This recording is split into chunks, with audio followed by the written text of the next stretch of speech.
Welcome back to enchanted learning. It's me Banasar Khalid. നമ്മൾ കഴിഞ്ഞ ക്ലാസ്സിൽ SCRT ബേസ്ഡ് ആയിട്ടുള്ളൊരു ടോപ്പിക്കാണ് നോക്കിയത്. ഇന്ന് നമ്മൾ മനസ്സിലാക്കാൻ പോകുന്നത് കണക്കാണ്.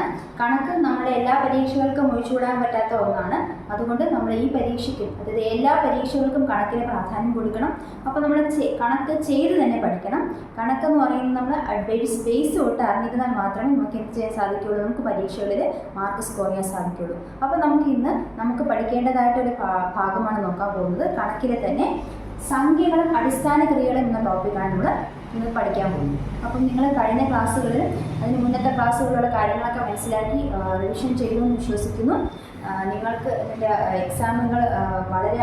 എക്സാമുകൾ അനുസരിച്ച് നിങ്ങളുടെ ടോപ്പിക്കുകൾ കവർ ചെയ്തുകൊണ്ടിരിക്കുക. അപ്പം നമുക്ക് ഇന്നത്തെ ക്ലാസ്സിലേക്ക് കടക്കാം. ഇന്ന് നമ്മുടെ ക്ലാസ് സംഖ്യകളും അടിസ്ഥാന ക്രിയകളും. അപ്പോൾ നമുക്ക് ക്ലാസ്സിലേക്ക് കടക്കാം. നമുക്ക് അടിസ്ഥാനമായിട്ട് നമ്മൾ പണ്ട് മുതൽ കൊച്ചു ക്ലാസ്സിലെ പഠിച്ചിട്ടുള്ള കാര്യങ്ങളാണ്. നമുക്ക് റിവിഷൻ പോലെ മനസ്സിലാക്കാം. ആദ്യം എണ്ണൽ സംഖ്യകൾ അല്ലെങ്കിൽ നിസർഗ സംഖ്യകൾ. എണ്ണൽ സംഖ്യകൾ അല്ലെങ്കിൽ നിസർഗ സംഖ്യകൾ എന്ന് പറയുന്നത് നാച്ചുറൽ നമ്പേഴ്സ് ആണ്. അതായത് നമ്മൾ എണ്ണുന്ന 1, 2, 3 എന്ന് പറഞ്ഞാൽ എണ്ണുന്നതാണ് എണ്ണൽ സംഖ്യ അല്ലെങ്കിൽ നിസർഗ സംഖ്യകൾ എന്നറിയപ്പെടുന്നത്. അത് 1, 2, 3 അങ്ങനെ അനന്തമായിട്ട് ഇൻഫിനിറ്റി വരെ ഉള്ളതാണ്. ഇനി അഖണ്ഡ സംഖ്യകൾ എന്ന് പറഞ്ഞാൽ അഖണ്ഡ സംഖ്യ അഥവാ വോൾ നമ്പേഴ്സിൽ അഖണ്ഡ സംഖ്യകൾക്ക് ഈ പറയുന്ന എണ്ണൽ സംഖ്യകൾക്ക് മുമ്പിലായിട്ട് ഒരു 0 കൂടെ ചേർത്ത എന്തായി അഖണ്ഡ സംഖ്യകൾ. 0, 1, 2, 3 മുതൽ ഇൻഫിനിറ്റി വരെയാണ് അഖണ്ഡ സംഖ്യ അല്ലെങ്കിൽ വോൾ നമ്പേഴ്സ് എന്ന് പറയുന്നത്. ഇനി അടുത്ത എന്താണ്, ഈ എണ്ണൽ സംഖ്യകളെ തന്നെ നമുക്ക് ഒറ്റ സംഖ്യകൾ, എണ്ണൽ സംഖ്യകൾ ഒറ്റ സംഖ്യകൾ എന്ന് പറഞ്ഞാൽ എന്താണ്, 1, 3 അതായത് എണ്ണൽ സംഖ്യകൾ ഒന്ന് വിട്ട് ഒരു നമ്പർ വിട്ട് ഒന്ന് നമ്പർ വിട്ട് നമ്മൾ എഴുതുന്നത്. അതായത് അതിനെന്താണ് അതിനെയാണെന്ന് പറയുന്നത് ഒറ്റ സംഖ്യകൾ അല്ലെങ്കിൽ ഓഡ് നമ്പേഴ്സ്. 1, 3, 5 എന്ന് പറയുന്നതാണ് 1 മുതൽ 1 കഴിഞ്ഞിട്ട് 2 വിട്ടു, അത് 3 കഴിഞ്ഞിട്ട് 4 വിട്ടു. അപ്പൊ ഇങ്ങനെ ഇതാണ് ഒറ്റ സംഖ്യകൾ അല്ലെങ്കിൽ ഓഡ് നമ്പേഴ്സ് എന്ന് പറഞ്ഞു. Odd numbers. അടുത്തത് ഇരട്ട സംഖ്യകൾ എന്ന് പറയുന്നത് ഇരട്ട സംഖ്യകൾ എന്ന് പറഞ്ഞാൽ 2 മുതൽ 2, 4, 6 ഇതുപോലെ തന്നെ ഒരു നമ്പർ വിട്ട് ഒരു നമ്പർ വിട്ട് അങ്ങനെ 2 മുതൽ സ്റ്റാർട്ട് ചെയ്യുന്നതാണ് ഇരട്ട സംഖ്യകൾ അല്ലെങ്കിൽ ഈവൻ നമ്പേഴ്സ് എന്ന് പറയുന്നത്.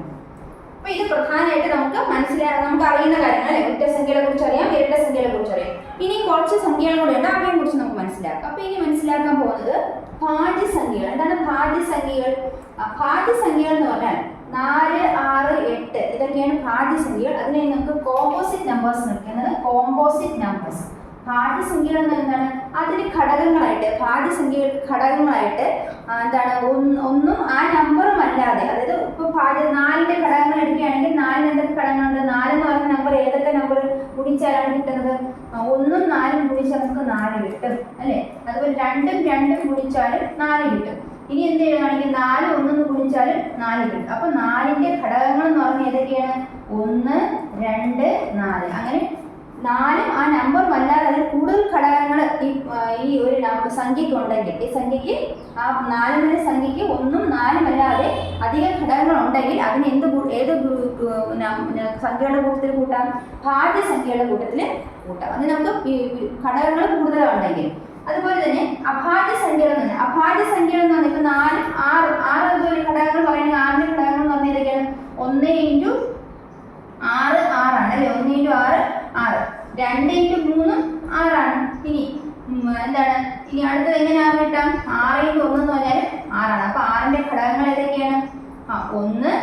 ഇനി 3 × 2 എന്ന് എഴുതിയാൽ എന്ത് കിട്ടാം? 6 കിട്ടും അല്ലെ. അപ്പൊ 1 × 6 6, 2 × 3 6 കിട്ടും, 3 × 2 എന്ന് എഴുതിയാൽ 6 കിട്ടും. അതുപോലെ തന്നെ 6 × 1 എന്ന് എഴുതിയാൽ എന്ത് കിട്ടും? 2 കിട്ടും, 6 കിട്ടും.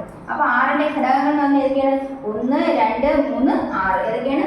1, 2, 3, 6 അങ്ങനെ 6ന്റെ ഘടകങ്ങൾ 1ഉം 6ഉം അതിൽ കൂടാതെ അധിക ഘടകങ്ങൾ ഉണ്ടെങ്കിൽ അത് ഭാജ്യസംഖ്യയുടെ കൂട്ടത്തിലാണ് ഉൾപ്പെടുത്തിയിരിക്കുന്നത്. ഭാജ്യസംഖ്യയുടെ ഉദാഹരണമാണ് 4, 6, 8.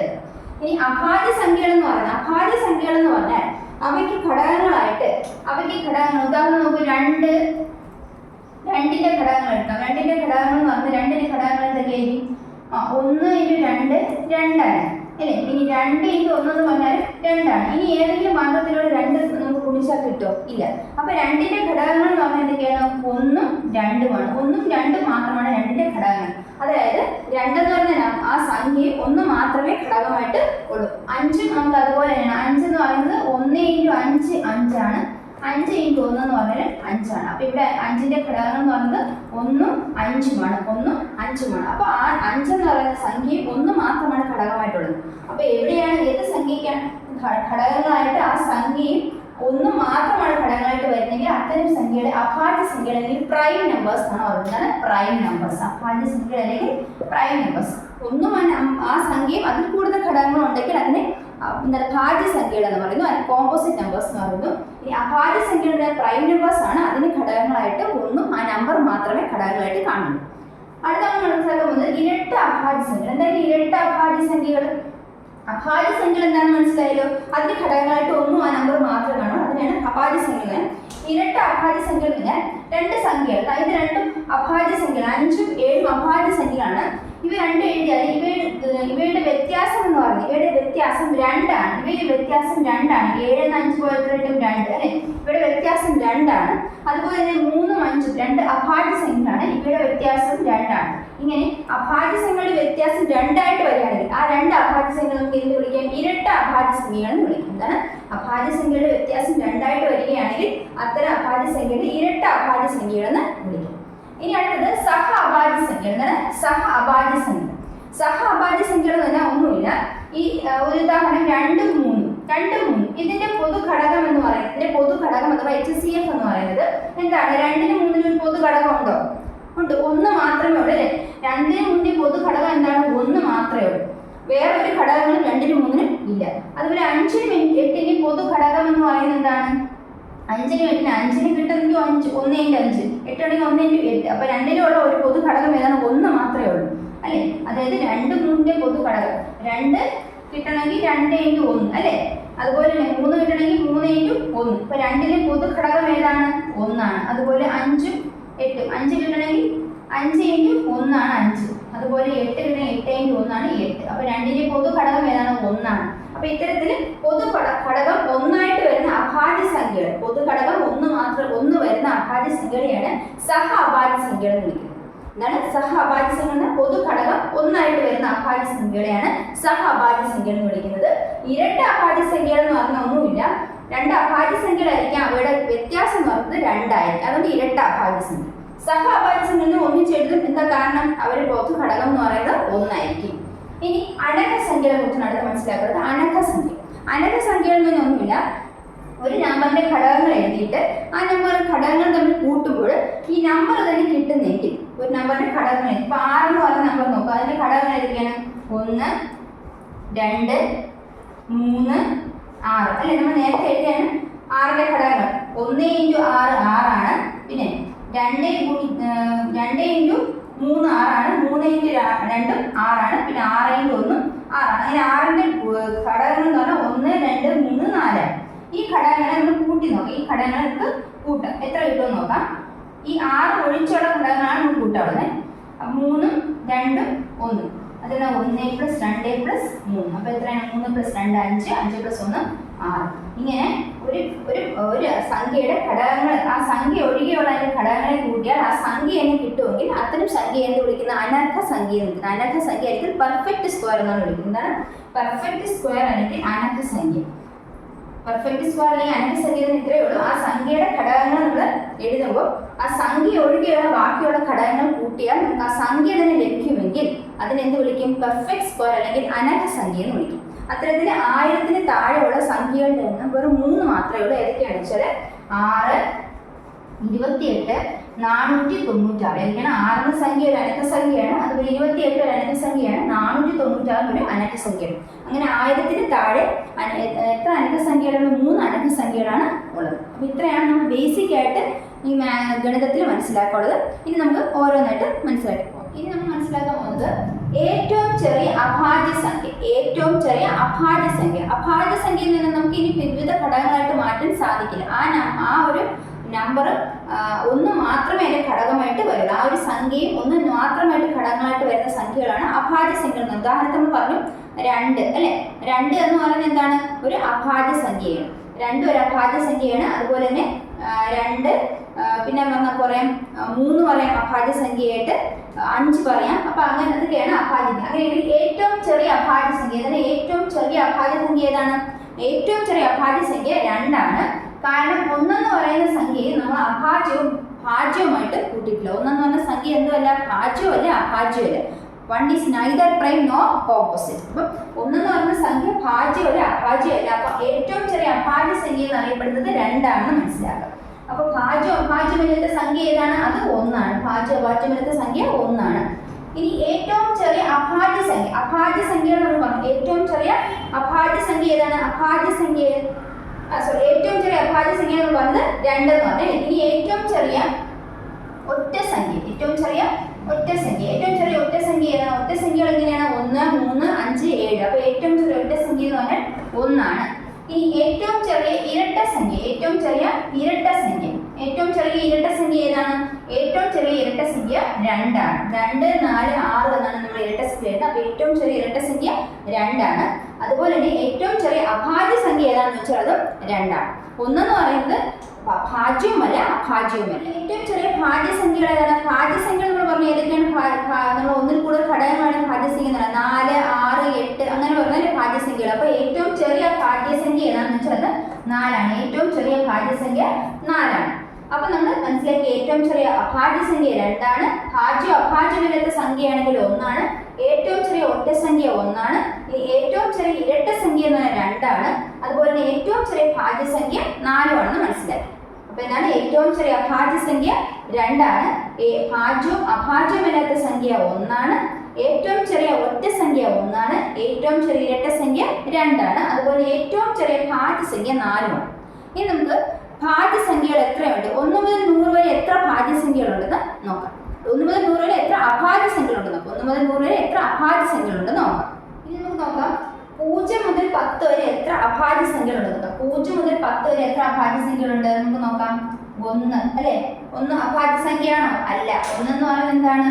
1 എന്ന് പറയുന്നത് 0 എന്ന് പറയുന്നത് അഭാജ്യസംഖ്യയല്ല, ഭാജ്യസംഖ്യയില്ല. പിന്നെ എന്താ അത്? അതൊരു അഖണ്ഡ സംഖ്യയാണ് അല്ലെ? ഹോൾ നമ്പർ ആണ്. ഇനി ഇവിടെ നോക്കിയോ 0 മുതൽ 10 വരെ നമുക്ക് അഭാജ്യസംഖ്യകൾ എഴുതാം. അഭാജ്യസംഖ്യകൾ തുടക്കം ഏറ്റവും ചെറിയ അഭാജ്യസംഖ്യ ഏതാണ്? 2 ആണ് അല്ലെ? ഏറ്റവും ചെറിയ അഭാജ്യസംഖ്യ 2 ആണ്. അപ്പൊ 2ന് ശേഷമുള്ള അഭാജ്യസംഖ്യ ഏതാണ്? 3 ആണ്. അതായത് 1ഉം ആ നമ്പർ മാത്രമേ അതിന് ഘടകമായിട്ട് വരാവൂ. 2, 3, 5 പിന്നെ 7 ഉണ്ട്. ഇനി 8ന് ഘടകങ്ങളുണ്ട്, 9ന് ഘടകങ്ങളുണ്ട്, 10നും ഘടകങ്ങളുണ്ട്. അപ്പൊ അഭാജ്യസംഖ്യകൾ 1 മുതൽ 10 വരെ അഭാജ്യസംഖ്യകളുടെ എണ്ണം എത്രയാണ്? 4 ആണ്. 1 മുതൽ 10 വരെ അഭാജ്യസംഖ്യകളുടെ എണ്ണം 4 ആണ് മനസ്സിലാക്കാം. അടുത്തത് 10 മുതൽ 20 വരെയുള്ള അഭാജ്യസംഖ്യകളുടെ എണ്ണം. 10 മുതൽ 20 വരെ അഭാജ്യസംഖ്യകളുടെ എണ്ണം നോക്കാം നമുക്ക്.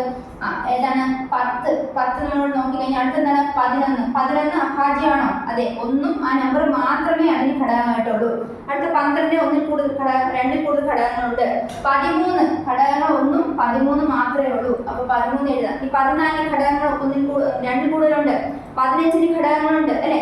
17 1ഉം 17 മാത്രമേ അതിന് ഘടകമായിട്ടുള്ളൂ. അപ്പൊ 17. ഇനി 18ന് കൂടുതൽ ഘടകങ്ങളുണ്ട്. 19 1ഉം 19 മാത്രമേ ഘടകമായിട്ടുള്ളൂ. 19 നമുക്കിവിടെ എഴുതാം. ഇനി 20 ഉണ്ടോ? 20ന് ഘടകങ്ങളുണ്ട് അല്ലെ? അപ്പൊ ഇവിടെ എത്രയാണ്? 1 2 3 4 എണ്ണം നമ്പറുകളാണ്, 4 സംഖ്യകളാണ്. 10നും 20നും ഇടയ്ക്കുള്ള അഭാജ്യസംഖ്യകളുടെ എണ്ണം എന്ന് പറഞ്ഞാൽ 4 ആണ്. അടുത്ത 20നും 30നും ഇടയ്ക്ക് എത്ര അഭാജ്യസംഖ്യകളുണ്ട്? 20നും 30നും ഇടയ്ക്ക് എത്ര അഭാജ്യസംഖ്യ നോക്കാം. 21ന് ഘടകങ്ങളുണ്ട്. 22 ഘടകങ്ങളുണ്ട്. 23 അല്ലെ? 23ന് ഘടകങ്ങളില്ല. 23 അതായത് 24നുണ്ടോ? ഉണ്ട്. 25ന് ഘടകമുണ്ട്. 26 ഘടകമുണ്ട്. പിന്നെന്താണ്? 27ന് ഘടകമുണ്ട്. 28ന് എന്തുണ്ട്? ഘടകമുണ്ട്. 29നും ഘടകമുണ്ട്. അപ്പൊ 23 29 മാത്രമേ 20നും 30നും ഇടയ്ക്കുള്ള അഭാജ്യസംഖ്യകളുടെ എണ്ണമായിട്ട് പറയാൻ പറ്റൂ. അവിടെ അപ്പൊ എത്ര അഭാജ്യസംഖ്യകളാണ്? 2 അഭാജ്യസംഖ്യകളെ ഉള്ളൂ. 2 അഭാജ്യസംഖ്യകളെ ഉള്ളൂ. അടുത്ത നമ്മൾ നോക്കാറുണ്ട് 30നും 40നും ഇടയ്ക്ക്. 30നും 40നും ഇടയ്ക്ക് നോക്കാം. 30 ഒരു ഭാജ്യസംഖ്യയാണ്. അതെ, 30 ഭാജ്യസംഖ്യയാണ്. 30ന് ഘടകങ്ങളുണ്ട്. 31നും 31 മാത്രമേ ഘടകമായിട്ടുള്ളൂ. 32 ഘടകമുണ്ട്. 33ന് ഘടകങ്ങളുണ്ട്. 34 ഘടകങ്ങളുണ്ട്. 35നുണ്ട്. 36നുണ്ട്. 37ന് ഇല്ല. 37ന് ഇല്ല. പിന്നെ അടുത്തത് എന്താണ്? അടുത്തതോ 31 37. ഇനി 38നുണ്ടോ? ഉണ്ട്, ഘടകങ്ങളുണ്ട്. 39നുണ്ടോ? ഉണ്ട്, ഘടകങ്ങളുണ്ട്. 39ന് ഘടകങ്ങളുണ്ട്. അപ്പൊ ഇവിടെ എത്ര എണ്ണം ഉള്ളൂ? 2 അഭാജ്യസംഖ്യകൾ മാത്രമേ 30നും 40നും ഇടയ്ക്ക് ഉള്ളൂ. ഇനി 40നും 50നും ഇടയ്ക്ക്, 40നും 50നും ഇടയ്ക്ക് നമുക്ക് നോക്കാം. 39 40 ഘടക അത് എന്താണ്? അത് അഭാജ്യ സംഖ്യകളല്ല, അതിന് ഘടകങ്ങളുണ്ട്. 41 ഘടകങ്ങളുണ്ടോ? 41 ഇല്ല, 41 ഘടകങ്ങളില്ല. അടുത്തത് 42 ഘടകങ്ങളുണ്ട്, രണ്ടിൽ കൂടുതൽ ഘടകങ്ങളുണ്ട്. ഇനി 43 രണ്ടിൽ കൂടുതൽ ഘടകങ്ങൾ ഇല്ല. 44 45 46 47 ഇല്ല. 47 ഇല്ല. പിന്നെ 48 ഘടകങ്ങളുണ്ട്, 49 ഘടകങ്ങളുണ്ട് അല്ലേ? പിന്നെ 50 ഘടകങ്ങളുണ്ട്. ഇവിടെ 3 എണ്ണമേ ഉള്ളൂ. അപ്പൊ അഭാജ്യ സംഖ്യകൾ 0 മുതൽ 10 വരെയുള്ള അഭാജ്യ സംഖ്യകളുടെ എണ്ണം 4 ആണ്. ഇനി 10 മുതൽ 20 വരെയുള്ള അഭാജ്യ സംഖ്യകളുടെ എണ്ണം 4 ആണ്. ഇനി 20 മുതൽ 30 വരെയാണെങ്കിൽ അഭാജ്യം 2, 30 മുതൽ 40 വരെ 2, 40 മുതൽ 50 വരെ 3. അപ്പൊ 4 4 2 2 3 എന്ന ഗണത്തിലാണ് 0 മുതൽ 50 വരെ അഭാജ്യ സംഖ്യകളുടെ എണ്ണം. അടുത്തത് 50 മുതൽ 60 വരെ അഭാജ്യ സംഖ്യകളുടെ എണ്ണം നോക്കാം. 50 കഴിഞ്ഞതിന് ശേഷം അടുത്തത് 51 അഭാജ്യ സംഖ്യയാണോ? അല്ല, അഭാജ്യ സംഖ്യ. 51 എന്തില്ല? ഘടകങ്ങളുണ്ട്. 52 അഭാജ്യ സംഖ്യയാണോ? 52 അതെ, അഭാജ്യ സംഖ്യ അല്ല, അതിന് ഘടകങ്ങളുണ്ട്. 53 എന്താണ്?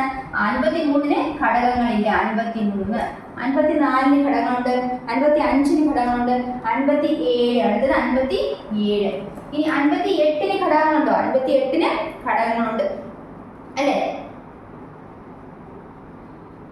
58 ഘടകങ്ങളുണ്ട്. അടുത്ത എന്താണ്? 59 ഘടകങ്ങളുണ്ടോ? 59 ഘടകങ്ങളില്ല. അപ്പൊ നമുക്ക് ഇവിടെ എങ്ങനെ നോക്കാം? അടുത്ത നോക്കാം. 57 ഘടകങ്ങളുണ്ട്. 57 ഘടകങ്ങളുണ്ട്. 3 കൊണ്ട് 57 എന്ത് ചെയ്യാൻ പറ്റും? 3 കൊണ്ട് 57 ഹരിക്കാൻ പറ്റും. അപ്പൊ 57 എന്തുകൊണ്ട്? ഘടകമുണ്ട്. അപ്പൊ 53 59 ഇവിടെ ഉള്ളത്. 53 59. അപ്പൊ 2 ഘടകങ്ങൾ മാത്രമാണ് 50 60 ഇടയ്ക്ക് ഉള്ളത്. 2 ഘടകങ്ങൾ. 50 60 ഇടയ്ക്ക് എത്ര ഘടകങ്ങൾ? 2 ഘടകങ്ങൾ. നമുക്ക് 60 70 ഇടയ്ക്ക് എത്ര ഘടകങ്ങൾ ഉണ്ടെന്ന് നോക്കാം. എത്ര എണ്ണ അഭാജ്യ സംഖ്യകൾ ഉണ്ടെന്ന് നോക്കാം. 60 70 ഇടയ്ക്ക് 61 എന്തില്ല? ഘടകങ്ങളില്ല. 61 ഒരു അഭാജ്യ സംഖ്യയാണ്. 61. അടുത്തത് 62 ഭാജിക്കാൻ പറ്റാത്ത ഘടകങ്ങളുണ്ട്. 63 ഘടകങ്ങളുണ്ട്. 64 ഘടകങ്ങളുണ്ട്. 65 66 67 ഇല്ല. 67 ഘടകങ്ങൾ ഇല്ല. ഇനി 60 ഘടകങ്ങളുണ്ട്, പക്ഷെ 2ൽ കൂടുതൽ ഘടകങ്ങളില്ലെന്നാണ് പറയുന്നത്. 67 2ൽ കൂടുതൽ ഘടകങ്ങളുണ്ട്. 69 എടുക്കാൻ 2ൽ കൂടുതൽ ഘടകങ്ങളുണ്ട്. അപ്പൊ 2 എണ്ണമാണ്. 60 70 ഇടയ്ക്ക് എത്ര അഭാജ്യ സംഖ്യകളുണ്ട്? 2 അഭാജ്യ സംഖ്യകൾ. അടുത്ത 70 ഇടയ്ക്ക് 70 80 ഇടയ്ക്ക് എത്ര അഭാജ്യ സംഖ്യകളുണ്ട്? 70 80 ഇടയ്ക്ക് 70 ഘടകങ്ങളുള്ളതാ. 2ൽ കൂടുതൽ ഘടകങ്ങളുണ്ട്. 71 നമുക്ക് നോക്കിയ ഘടകങ്ങളുണ്ടോ? നോക്കുക. 71 ഘടകങ്ങളുണ്ടോ? ഇല്ല. 71 ഘടകങ്ങളില്ല. അടുത്തത് 72 ഘടകങ്ങളുണ്ടോ? ഉണ്ട്. 72 ഘടകമുണ്ട്. 2ൽ കൂടുതൽ ഘടകങ്ങളുണ്ട്. അപ്പൊ അതിനെന്തില്ല? അത് ഭാജ്യ സംഖ്യയാണ് അല്ലെ? അഭാജ്യ സംഖ്യ അല്ല. അടുത്തതോ 73 എന്തില്ല? 2ൽ കൂടുതൽ ഘടകങ്ങളില്ല. അത് അഭാജ്യ സംഖ്യ ഉദാഹരണമാണ്. 74 അത് അഭാജ്യ സംഖ്യയിലെ ഭാജ്യ സംഖ്യയാണ്. 75 ഭാജ്യ സംഖ്യയാണ്. 76 ഭാജ്യ സംഖ്യയാണ് അല്ലേ? ഇനി അടുത്തെന്താ പറഞ്ഞത്? 77 ഭാജ്യ സംഖ്യയാണ്. അടുത്തത് എന്താണ്? 78 ഭാജ്യ സംഖ്യയാണ്. 79 എന്തില്ല? 1 ആ നമ്പർ മാത്രമേ ഘടകമായിട്ടുള്ളൂ. അപ്പൊ 79 എന്താണ്? 79 അഭാജ്യ സംഖ്യയാണ്. അതിന് എത്ര അഭാജ്യ സംഖ്യകൾ? 3 അഭാജ്യ സംഖ്യകൾ. അടുത്ത 80 90 അടുക്കി 80 90 അടുക്കി എത്ര അഭാജ്യ സംഖ്യകൾ നോക്കാം. 80 ഒരു ഭാജ്യ സംഖ്യയാണ്. 81 ഒരു അഭാജ്യ സംഖ്യയാണോ? ആണോ? അല്ല. 81 എന്തുണ്ട്? ഘടകങ്ങളുണ്ട് അല്ലെ? 82 അഭാജ്യ സംഖ്യയാണോ? അതിനും ഘടകങ്ങളുണ്ട് അല്ലെ? 83 എന്താണ്? 83 ഒരു അഭാജ്യ സംഖ്യയാണ്. ഇനി 83 കഴിഞ്ഞിട്ട് അടുത്ത അഭാജ്യ സംഖ്യ ഏതാണ്? 84 അഭാജ്യ സംഖ്യ അല്ല അല്ലെ? ഭാജ്യ സംഖ്യ. 85 എന്താ? 85നും ഘടകങ്ങളുണ്ട്. 85. ഇനി അടുത്തതാണ് 85 കഴിഞ്ഞാൽ 86 ഘടകങ്ങളുണ്ട്. 81 ഘടകങ്ങളുണ്ട്. 1ൽ കൂടുതൽ ഘടകങ്ങളുണ്ട്. 82 2ൽ കൂടുതൽ ഘടകങ്ങളുണ്ട്. 83 ഘടകങ്ങളുണ്ട്. 83 ഘടകങ്ങളില്ല. 83 എന്തില്ല? 83 ഘടകങ്ങൾ ഒന്നും ആ 83 മാത്രമേ ഘടകമായിട്ടുള്ളൂ 83-ന്. ഇനി 84-നോ 84 ഒന്നിൽ കൂടുതൽ ഘടകങ്ങളുണ്ട് അല്ലേ. 85-നോ 85-നും ഒന്നിൽ കൂടുതൽ രണ്ടിൽ കൂടുതൽ ഘടകങ്ങളുണ്ട്. ഇനി 87-നും ഘടകങ്ങൾ ഉണ്ട്. അടുത്തത് 89 ആണ്. 89 ആണ് അടുത്തത്. 89-ന് എന്തില്ല? 88-ന് ഘടകങ്ങളുണ്ട്, രണ്ടിൽ കൂടുതൽ ഘടകമുണ്ട്. 89-ന് ഘടകങ്ങളില്ല. അപ്പൊ അങ്ങനെ എങ്ങനെയാണെങ്കിൽ രണ്ട് അഭാജ്യ സംഖ്യകൾ മാത്രമേ 80-നും 90-നും ഇടയ്ക്ക് ഉള്ളൂ. അടുത്തത് 90-നും 100-നും ഇടയ്ക്ക്. 90 ഒരു ഭാജ്യസംഖ്യയാണ്. 91 ഭാജ്യസംഖ്യയാണോ? 91 ഒരു ഭാജ്യസംഖ്യയാണ്. 92 ഭാജ്യസംഖ്യയാണ്. 93 ഭാജ്യസംഖ്യയാണ്. 94 ഭാജിക്കാൻ പറ്റും. 95 അല്ലെ, 95 ഭാജ്യസംഖ്യയാണ്. 96 ഭാജ്യസംഖ്യയാണ്. എന്നാൽ 97 ഭാജ്യസംഖ്യയല്ല, അതൊരു അഭാജ്യസംഖ്യയാണ്. 98 ഭാജ്യസംഖ്യയാണ്. 99 ഭാജ്യസംഖ്യയാണ്. 100 ഭാജ്യസംഖ്യയാണ്. അങ്ങനെയാണെങ്കിൽ 90-നും 100-നും ഇടയ്ക്ക് എത്ര അഭാജ്യസംഖ്യകൾ? ഒരു അഭാജ്യസംഖ്യ മാത്രമേ ഉള്ളൂ. അപ്പം 50-നും 100-നും ഇടയ്ക്ക് എങ്ങനെയാണ് അഭാജ്യസംഖ്യകൾ? 50-നും 60-നും ഇടയ്ക്ക് രണ്ട് അഭാജ്യസംഖ്യകൾ, 60-നും 70-നും ഇടയ്ക്ക് രണ്ട് അഭാജ്യസംഖ്യകൾ, 70-നും 80-നും ഇടയ്ക്ക് 3 അഭാജ്യസംഖ്യകൾ, 80-നും 90-നും ഇടയ്ക്ക് രണ്ട് അഭാജ്യസംഖ്യകൾ, 90-നും 100-നും ഇടയ്ക്ക് ഒരു അഭാജ്യസംഖ്യ. ഇങ്ങനെയാണ് അഭാജ്യസംഖ്യകൾ. 1 മുതൽ 100 വരെ എത്ര അഭാജ്യസംഖ്യകൾ ഉണ്ടെന്നാൽ ഇതാണ് ഓർഡർ. അപ്പോൾ 1 മുതൽ 100 വരെ അഭാജ്യസംഖ്യകൾ പറയുകയാണെങ്കിൽ ആദ്യത്തെ 1 മുതൽ 50 വരെ ആണെങ്കിൽ 4 4, അതായത് ഇങ്ങനെയാണ് ഓർഡർ അല്ലേ. 0 മുതൽ 100 വരെ ആണെങ്കിൽ 4 എണ്ണം. 0 മുതൽ 10 വരെ ആണെങ്കിൽ 4 എണ്ണം. 10 മുതൽ 20 വരെ ആണെങ്കിൽ 4 എണ്ണം. പിന്നെ 20 മുതൽ 30 വരെ 2, 30 മുതൽ 40 വരെ 2, 40 മുതൽ 50 വരെ 3 ആണ്. അപ്പൊ നമുക്ക് ടോട്ടൽ ചെയ്ത് എത്ര ആയിരിക്കും? 4 4 8, 8 2 10, 10 2 12, 12 3 15. അപ്പം 0 മുതൽ 50 വരെ എത്ര അഭാജ്യസംഖ്യകൾ വെച്ചാൽ 15 അഭാജ്യസംഖ്യകളുണ്ട്. ഇനി 50 മുതൽ 60 വരെ അഭാജ്യസംഖ്യകൾ 2 ആണ്. 60 മുതൽ 70 വരെ 2, 70 മുതൽ 80 വരെ 3, 80 മുതൽ 90 2, 90 100 1 അപ്പൊ കൂട്ടി വെക്കാൻ 2 2 4, 4 3 7, 7 2 9, 9 1 10. അങ്ങനെ 50-നും 100-നും ഇടയ്ക്ക് എത്ര അഭാജ്യസംഖ്യകളുണ്ട്? 10 അഭാജ്യസംഖ്യകളുണ്ട്. മൊത്തത്തിൽ പറഞ്ഞാൽ 1 മുതൽ 100 വരെ എത്ര അഭാജ്യസംഖ്യകൾ ഉണ്ടെന്ന് വെച്ചാൽ 15ഉം 10ഉം 25 അഭാജ്യസംഖ്യകളാണ് ഉള്ളത്. അപ്പൊ നമ്മൾ മനസ്സിലാക്കേണ്ടത് ഇങ്ങനെ ഒരു ഓർഡർ പഠിച്ചു വയ്ക്കുക. 1 മുതൽ 50 വരെ ആണെങ്കിൽ 4 4 2 2 3, 4 4 2 2 3 എന്നും അവിടെ 15 എണ്ണം ഉണ്ടെന്ന് മനസ്സിലാക്കുക. ഇനി 50 മുതൽ 100 വരെ ആണെങ്കിൽ 2 2 3 2 1 എന്നും ഒരു ഓർഡറിൽ മനസ്സിലാക്കുക. അവിടെ 10 അഭാജ്യസംഖ്യകളാണെന്ന് മനസ്സിലാക്കുക. അപ്പൊ ഇങ്ങനെയാണ് നമ്മൾ അഭാജ്യസംഖ്യകൾ എത്ര ഉണ്ടെന്ന് മനസ്സിലാക്കി വെക്കുന്നത്. ഇത് നിങ്ങളൊന്നും മനസ്സിലാക്കി കാണാതെ പഠിച്ചു വെച്ചിരിക്കണം. ഇന്നത്തെ ഭാഗത്ത് നമ്മൾ കണക്കിൽ ഏറ്റവും അടിസ്ഥാനമായിട്ട് നമ്മൾ അറിയേണ്ട കുറച്ച് കാര്യങ്ങളെക്കുറിച്ചാണ് മനസ്സിലാക്കിയത്. ഇത് നമ്മൾ മനസ്സിലാക്കിയാൽ മാത്രമേ ഇനി മുമ്പോട്ടുള്ള കാര്യങ്ങൾ നമുക്ക് കറക്റ്റായിട്ട് ചെയ്യാൻ പറ്റുള്ളൂ, ഫോളോ ചെയ്യാൻ പറ്റുള്ളൂ. അപ്പോൾ നിങ്ങൾക്ക് ഇത് മനസ്സിലായെന്ന് വിശ്വസിക്കുന്നു. ഈ ക്ലാസ് നിങ്ങൾ നന്നായിട്ട് മനസ്സിലാക്കി ഇതൊരു ബേസ് ആയിട്ട് കരുതുക. ഉടനെ തന്നെ ഇതിൻ്റെ ബാക്കി പോർഷൻസ് അടുത്ത വീഡിയോയിൽ വരുന്നതായിരിക്കും. അതിനോടൊപ്പം തന്നെ നിങ്ങൾ എല്ലാ സബ്ജക്ട്സും ഇമ്പോർട്ടൻസ് കൊടുത്ത് കവർ ചെയ്യണം. എൻ്റെ ക്ലാസ്സുകൾക്ക് എന്തെങ്കിലും പോരായ്മകളുണ്ടെങ്കിൽ അത് നിങ്ങൾ കമൻറ്റ് ചെയ്യണം. ഇനി ഫർദർ ക്ലാസ്സസ് ഏത് വേണമെന്ന് നിങ്ങൾക്ക് സജഷൻസ് തരാം. അതനുസരിച്ച് ഞാൻ ചാനൽ പോസ്റ്റ് ചെയ്യുന്നതാണ്. അപ്പം അടുത്ത വീഡിയോയിൽ കാണാം. That's bye from me. Thank you.